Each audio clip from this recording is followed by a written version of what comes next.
గారు ఆయన మాటలు పదులు తప్పిని ముతిమ తప్పిన స్థాయికి చేరుకుంటూ దాన్ని పట్టుకొని బీజేపీ బీఆర్ఎస్ కూడా మాట్లాడడం నాకైతే సిగ్గుచేటుగా అనిపిస్తుంది ఆ మాటలు వింటుంటే.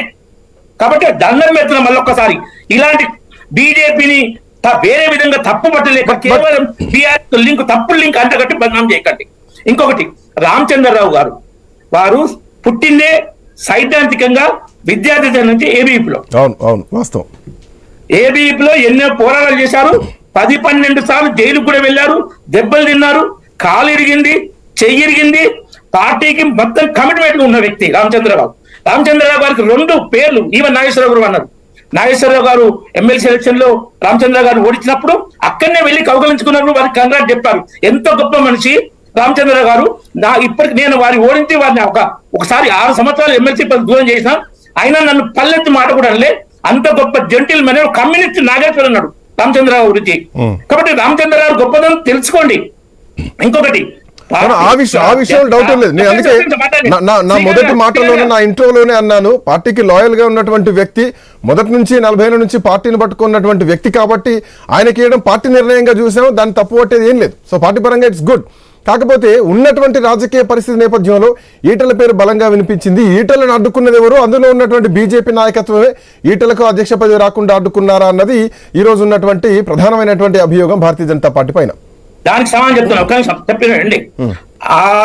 నా ఎన్నిక వరకు ముందు రోజు వరకు ఈటల వర్సెస్ ధర్మపురి అరవింద్ నడుస్తుంది అని ఆ అభిప్రాయంలో బీజేపీ వ్యతిరేకలు ఏంటంటే కాంగ్రెస్ పార్టీ పీసీ ప్రెసిడెంట్ బీసీని చేసి బీజేపీని బలవంతంగా బీసీ దగ్గర నెట్టింది.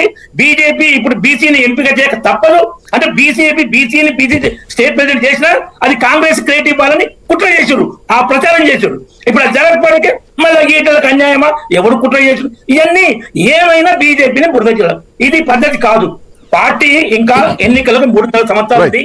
సంస్థాగతంగా పార్టీని పటిష్టం చేసుకోవాలి. రామచంద్రరావు గారు అజాత్ శత్రువు, అందరి వాడు. వేలాది మందికి నేను కూడా అందులో ఒకరిని, వేలాది మందికి న్యాయ సేవలు చేసి రూపాయి కూడా తీసుకోకుండా కొంత కోర్టు ఫీజు ఇవ్వని వాళ్ళకు కూడా తను కట్టిండు. వ్యక్తిగతంగా విమర్శించలేదు, కానీ నిర్ణయాలు పటిష్టం చేయడం కోసం కార్యకర్తకు ఏంటంటే బయట వస్తువులు పోతురు, దశాబ్దాల పాటు మనల్లో పనిచేస్తున్న గుర్తింపు ఉండట్లేని బాధ కూడా ఉంది. సంస్థాగతంగా ఈ గ్రూపు ఆ గ్రూప్ లేకుండా ఎవరికి అనుకూలం ఎవరికి వ్యతిరేకం లేని వ్యక్తి ఉండాలి. 100% పార్టీ కమిటీ వ్యక్తి ఉండాలి. ఆ కెపాసిటీ రామచంద్ర గారికి ఉందని ఈవెన్ మన తీర్మానం మల్లన్న కూడా రామచంద్ర గారు గొప్పతనం చెప్పారు. లాస్ట్కు కాంగ్రెస్ బుద్ధి ఓడించుకోలే కానీ ఏదో ఇదే బీఆర్ఎస్ కు అలిగేషన్ అంటగట్ట ప్రయత్నించగాని రామచంద్ర గారు మేము మాత్రం ఎవరికి చేయట్లేదు. బీజేపీ సంస్థాగతంగా పటిష్టం చేయడం కోసం ముందుకు తీసుకెళ్ళడం కోసం మన ఈటల రాజేంద్ర కూడా వచ్చిండ్రు దానికి ప్రకటనకు. కాబట్టి పార్టీలో లేదు, కాంగ్రెస్ లో ఉండదండి. రేవంత్ రెడ్డిని పీసీ ప్రెసిడెంట్ చేస్తే 50 కోట్ల కొనలేదని రాజగోపాల్ రెడ్డి అన్నాడు, జగ్గారెడ్డి అన్నాడు. కాంగ్రెస్ ఎంతమంది ధర్నా చేసి ఎవరైనా ధర్నా రాజాసింగ్ అంటే మొదటి నుంచి వెళ్ళిపోయిండు.